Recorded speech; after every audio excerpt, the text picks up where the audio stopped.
So let's go back to the rule. When is the ED a D sound? When the final sound in the word is voiced. So I want to say rob and the past tense. So I look at the root word rob. I identify that the final sound in that word is a B, and I know that it is voiced. It is the voice cognate to P. So it has to be the D, ED. So the word is robbed. And I turn my page and I want to practice my ED spelling.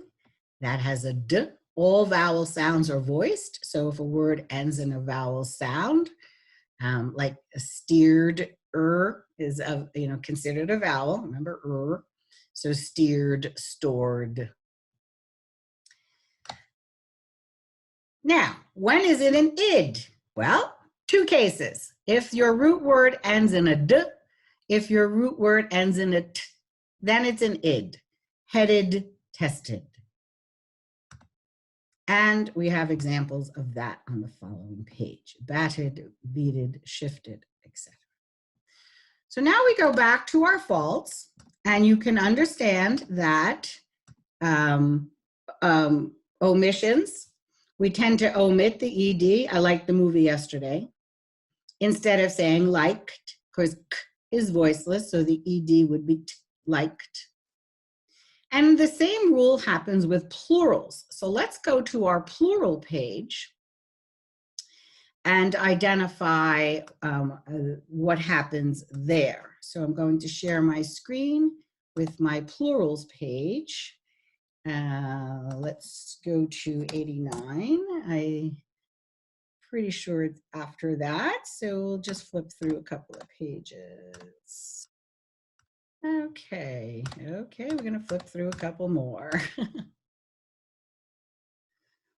Okay, so the plurals, we'll find the rule on page 105. The same rule happens. If the final sound is voiceless, it's a S. So sack is voiceless, sacks is voiceless. Length is voiceless, therefore the plural will be voiceless. Groups is voiceless, therefore the plural will be voiceless. And so on and so forth with that. Voiced, B, jobs, B is voiced, the plural will be Z. Tribes, B is voiced. Doctor, is voiced, all vowel sounds are voiced, so doctors. And this is where we do run into errors. We substitute the voiced for voiceless. So we may say jobs, bathtubs, heights. We substitute the Z, which is beautiful. The brain loves Z. And this is a rule you need to learn for your regional speech behavior. Now, when is it an is? So it is an is, I missed a page here, when the root word ends in a S. So the word peace is a S sound, not spelling. Well, C makes two sounds, S and K. So here it makes a S. So peace, pieces, has to be is. Base, bases. If it ends in a Z, graze, grazes. Buzz, buzzes. If it ends in a sh, eyelash, eyelashes. If it ends in a ch, bench, benches. If it ends in a zh, garage, garages. If it ends in a j, edge, edges. So you can see we do mispronounce the is. We tend to substitute sometimes the is for other Z's, or we put an S here or a Z when it should be an is. So the rule is very important to learn and to identify which one of these may be a regional habit you have. Okay. we're going to go back to your false lecture, and we understand what an omission is and how we omit sounds, because we do not know if the ed spelling is a t, a d, or an id. We leave it out. Or the plural, we may tend to confuse one or the other, or just leave it out as well.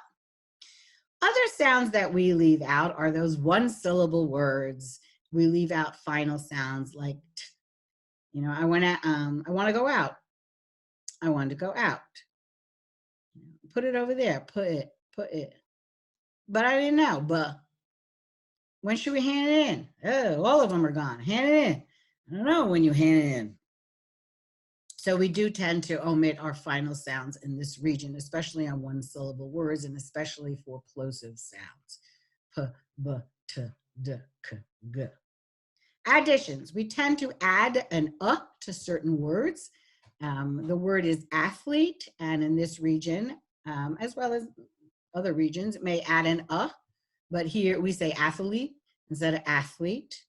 We say jewelry instead of jewelry. We say realtor instead of realtor. Some students tell me that they hear the L in certain words, that it should be silent, like yolk instead of yolk, or salmon instead of salmon, or almond should not have the L, almond. But the adding the to words is generally an addition that's in this region. And distortions. We do not, nasalization I'm trying to figure out, regional distortion are when you change a sound in a word. So nasalization we'll discuss in chapter 6 because we nasalize vowel sounds. But nasalization is a distortion, and dentalization is a distortion with consonant sounds. And the 4 consonant sounds that you dentalize by an incorrect tongue placement or placement of articulation. The correct placement of articulation for is the tip of the tongue to the alveolar ridge. Ta, ta, ta, ta, ta. Da, da, da, da, da. And the sides of the tongue to the alveolar ridge for s and z. But with dentalization, we hit the back of the teeth. S, z, s, z. So the tongue is a little lazy. It's not stretching up to the alveolar ridge. So I get sound is Susie zoo. And that's a dentalization, which is not easily understood and quite annoying because it creates too much hissing and external noise. You're adding noise, consonants are noise already, and you're adding more noise to them. So when we study the International Phonetic Alphabet, you're going to see the different symbols. As I put here in the notes, I did not put the IPA symbols, but for the D for TH, the voiced, it is this second symbol. And theta is for the voiceless, which would be the second one. So by looking through your book, you can easily learn the IPA symbols. But I will put up another lecture with the keyword list that I put up onto your Blackboard notes, identifying each symbol and its sound. So you can study both through your book and the audio tapes or through the keyword lists, which will be your next lecture. Thank you.